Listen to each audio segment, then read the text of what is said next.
नमस्ते, मी योगेश कुटे. लेट्सअप खबर बातमध्ये तुम्हा सर्वांचं पुन्हा एकदा स्वागत. मनोज जरांगे पाटील यांच्या मराठा आंदोलनाबाबत न्यायालयामध्ये महत्त्वपूर्ण सुनावणी आज पार पडलेली आहे.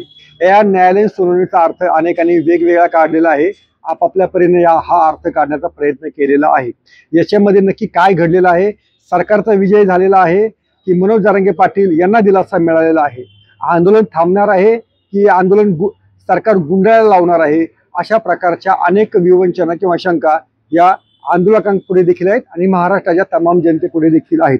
नक्की या सुनावणीमध्ये काय घडलेलं होतं आणि याचे परिणाम काय होणार हे आपल्याला या निमित्तानं सांगायचा मी प्रयत्न करणार आहे.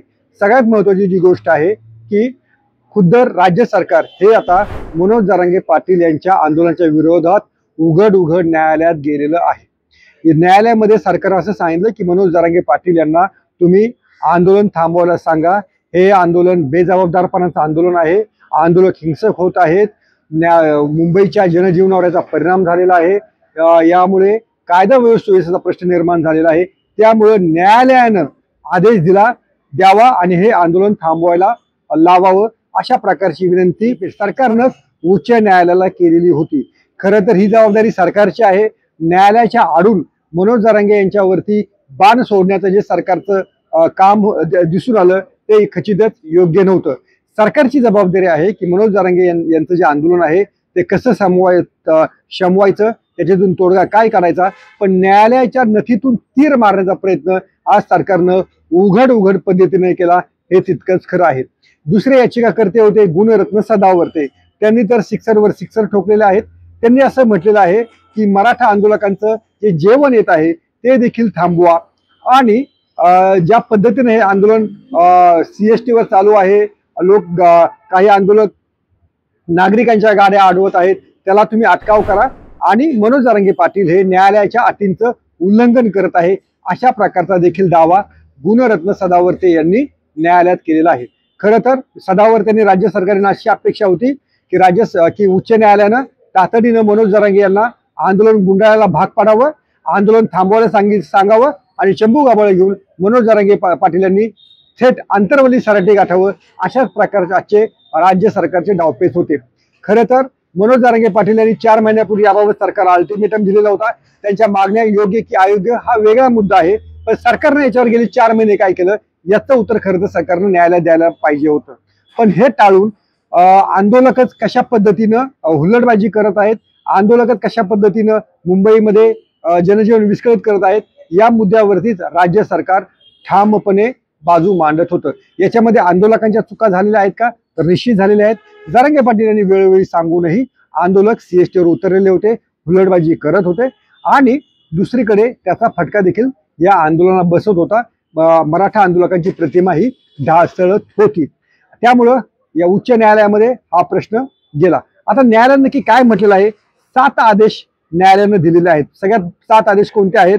तर मनोज जरांगे पाटील आणि वीरेंद्र पवार जे जरांगे पाटील यांच्या आंदोलनाचे मुंबईमधले समन्वयक आहे वीरेंद्र पवार यांना नोटीस द्यायला न्यायालयानं सांगितलेलं आहे.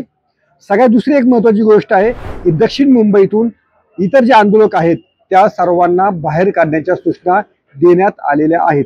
त्यामुळं आझाद मैदान सोडून जो परिसर आहे, ज्या ठिकाणी मराठा आंदोलक असतील, काही हुल्लडबाजी करत असतील तर त्यांना तिथून पोलीस बाहेर काढू शकतील अशा प्रकारचा न्यायालयाचा हा आदेश आहे.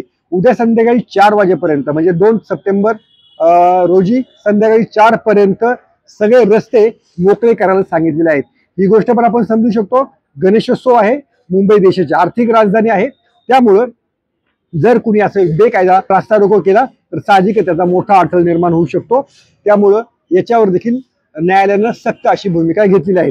दुसरा आणखी मोठी गोष्ट आहे की यापेक्षा आता जे आंदोलक मुंबईमध्ये आलेले आहेत त्यापेक्षा आणखी आंदोलकांना तुम्ही मुंबईमध्ये येण्यास परवानगी देऊ नका अशा प्रकारचा देखील आदेश उच्च न्यायालयाने दिलेला आहे. त्यामुळं नवी मुंबईमध्येच, ठाण्यामध्येच, मुंबईच्या सीमांवरतीच आता मराठा आंदोलकांना अडवलं जाईल. त्यांना यापुढे येऊ दिलं जाणार नाही. त्यासाठीची परवानगी देखील न्यायालयानं सरकारला दिलेली आहे. हा राज्य सरकारला दिलासा त्यातल्या त्यात म्हणू शकतो.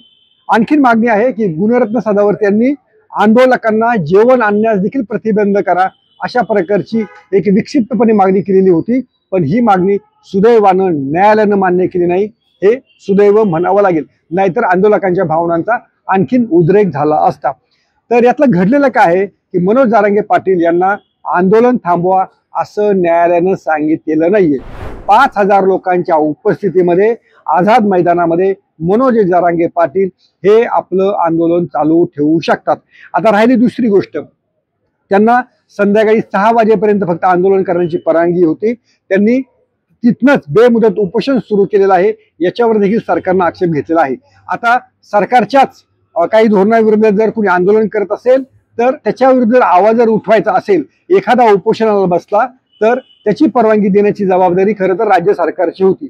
पण राज्य सरकारनं हा देखील तीर जो आहे तो न्यायालयाच्या मार्फत मारण्याचा प्रयत्न केलेला होता.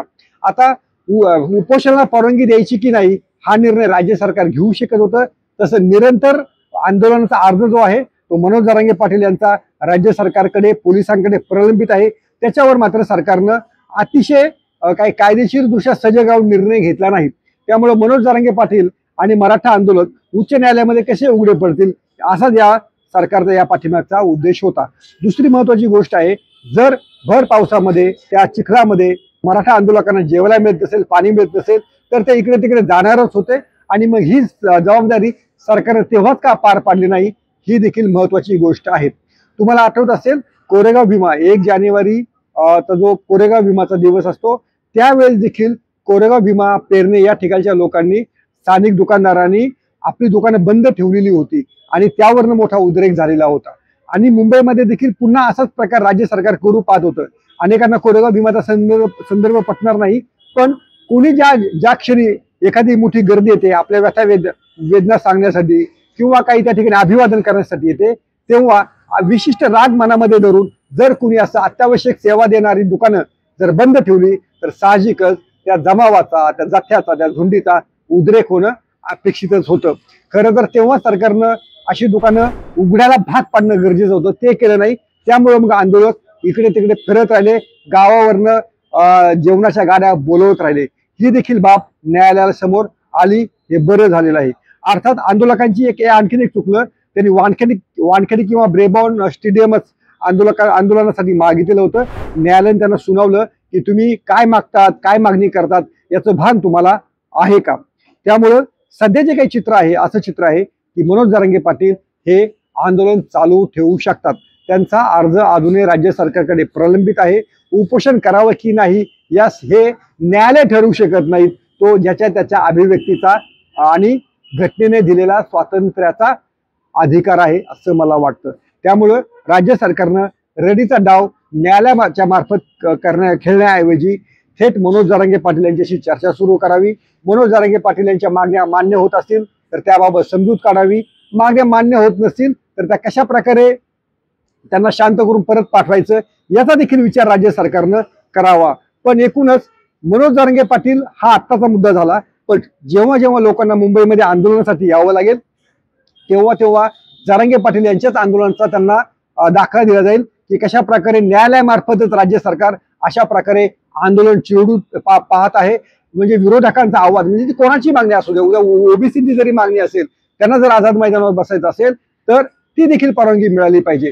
पण आंदोलनच करायचं नाही आणि सरकारनं जे सांगितलेलं आहे तेच योग्य आहे, हा जो एक अभिव्यक्ती स्वातंत्र्याचा आवाज न्यायालयामार्फत दडपण्याचा जो प्रयत्न होतो आहे तो मात्र योग्य नाही. अर्थात आंदोलकांनी देखील आझाद मैदानाबाबत मध्येच आपली गर्दी जमवावी, त्या ठिकाणीच राहून आपलं आंदोलन करावं, ही जी अपेक्षा न्यायालयाने व्यक्त केलेली आहे ती चूक नाहीये. त्यामुळे जरांगे पाटील यांनी जे आपल्या सगळ्या समर्थकांना सांगितलेलं आहे की तुम्ही हुल्लडबाजी करू नका, पत्रकारांना त्रास देऊ नका, कोणत्याही प्रकारे सामान्य नागरिकांना त्यांच्या रोजचं येणं जाणं अवघड होईल अशा प्रकारचं कृत्य करू नका, पोलिसांना सहकार्य करा.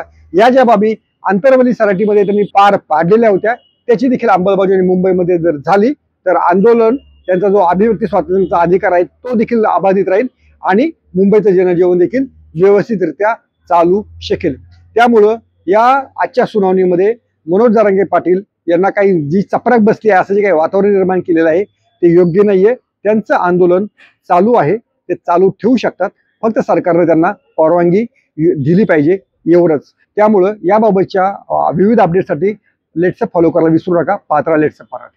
सोशल मीडियाच्या भाऊ गर्दीत विश्वासार्हतेने चकाकणारे नाव म्हणजे लेट्सअप मराठी. सगळ्यांना, सगळ्या नागरिकांना ती स्पीच, ती लेट्सअप वरील मुलाखती म्हणजे विचारांचा खजिना.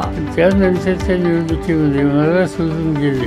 बातम्या केवळ वस्तुस्थिती सांगणाऱ्या, न प्रोपगंडा, फक्त जनतेचा अजेंडा. क्योंकि आने वाला कल जाने वाला है, जाने वाला कल आने वाला है. राजकारण, मनोरंजन असो की क्रीडा क्षेत्र, महाराष्ट्राची स्पंदने संवेदनशीलतेने टिपणारे माध्यम म्हणजे लेट्सअप मराठी. जगासोबत एक पाऊल पुढे राहण्यासाठी लेट्सअपचे ॲप, सोशल मीडिया आणि वेबसाईट सोबत कनेक्टेड रहा.